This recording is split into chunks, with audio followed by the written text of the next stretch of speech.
Здравствуйте! Это двухскоростной вентилятор ТТ. Сейчас я вам покажу, как его правильно подключить и что будет, если сделать это неправильно.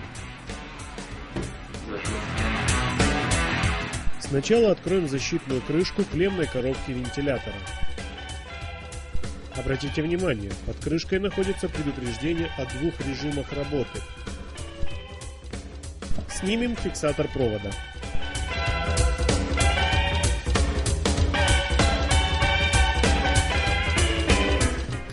Этот вентилятор подключается к однофазной сети переменного тока напряжением 220 вольт. В клеммную коробку подводим два провода, нулевой и линейный. Нулевой провод подсоединяем обязательно к клемме с обозначением N. Линейный провод подключаем к клеммам L1 или L2 в зависимости от того, какая скорость работы вам нужна.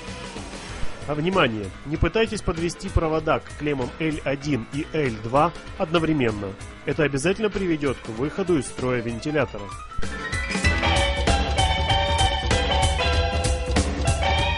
Подводим кабель к клеммной коробке.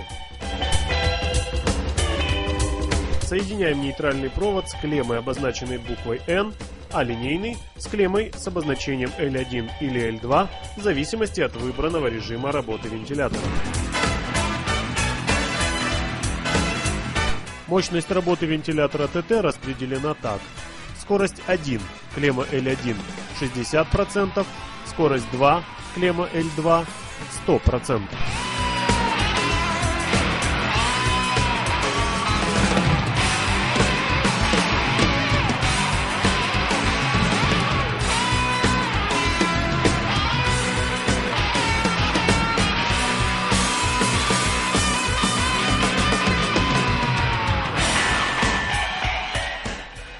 Мы подключили вентилятор, а теперь проверим его в работе.